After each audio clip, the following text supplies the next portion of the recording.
লায়লা ফরহাদ ওরফে blue fairy Laila নামে পরিচিত, যে ওই মামলাতে আমরা প্রিন্স মামুন বা আবদুল্লাহ আল মামুন নামে যে টিকটকার বা সোশ্যাল মিডিয়ায় পরিচিত, তাকে আমরা অ্যারেস্ট করেছি গতকাল।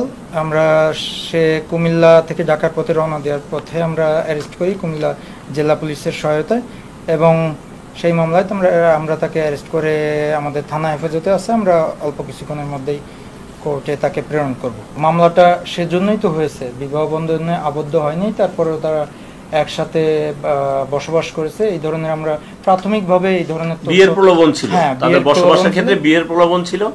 বিয়ের প্রলোভনে দেখাইয়া ধর্ষণের বিষয়টা এখানে আসছে পরবর্তীতে, যার কারণে এটা নারী শিশু আইনের ৯-১ ধারা এই মামলা হয়েছে। এই মামলাটি ৯ তারিখে থানায় রুজু হয়েছে, ধর্ষণ মামলা, প্রলোভন দেখিয়ে ধর্ষণের একটি মামলা।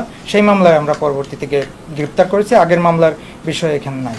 মামলার বিষয় হলো আমাদের আইনগত প্রক্রিয়ার মাধ্যমে সঠিকভাবে আমরা তাকে অ্যারেস্ট করেছি, আদালতে তাকে সোপর্দ করব। আদালত এরপরে পরবর্তী সিদ্ধান্ত নেবে। আমরা তাকে জিজ্ঞাসাবাদের জন্য রিমান্ডের প্রেয়ার দিব, পরবর্তী সিদ্ধান্ত আদালতই নিবে, এবং আমরা তদন্তের মাধ্যমে আমরা আমাদের রিপোর্ট দিয়ে দিব তদন্তের পরে। যদি মামুন নির্দোষ হয়, মামুন ছাড়া পাবে আদালতের মাধ্যমে, কোনো সমস্যা নেই। আর যে দোষী হবে তার বিরুদ্ধেই আমরা রিপোর্ট দিব। আমরা তাকে গত রাতেই গ্রেপ্তার করছি দাউদকান্দি থেকে কুমিল্লা জেলা পুলিশের সহায়তায়। আর আমরা 7 দিনের রিমান্ডের প্রেয়ার দিচ্ছি, দেখা যাক আদালত কতদিন বিবেচনা করে।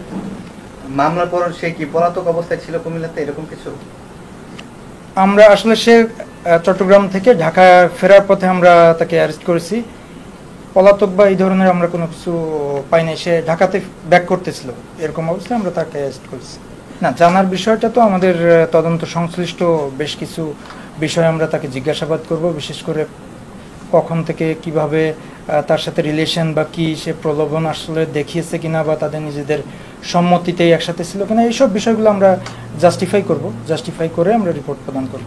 অবশ্যই জানতে চাবো, মামলাটা তো ওটা নিয়েই যে কমিটমেন্ট দিয়ে সে কমিটমেন্ট ব্রেক করেছে কিনা, তাদের বিয়ের ছিল, তার কমিটমেন্ট ছিল কিনা, সেই প্রলোভনের মাধ্যমে তাদের মধ্যে সম্পর্ক হয়েছে কিনা, এটাই তো আমরা যাচাই করে দেখব তদন্তের মাধ্যমে।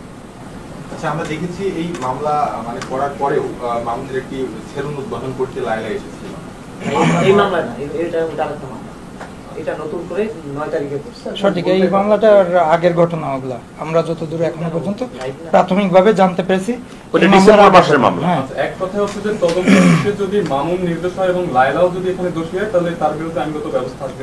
স্বাভাবিক আইনের যে প্রক্রিয়া আছে, মিথ্যা কোনো অভিযোগ দিলে সেটার বিরুদ্ধে তো আইনের ব্যবস্থা আছে, আমরা ওইভাবেই আগাবো।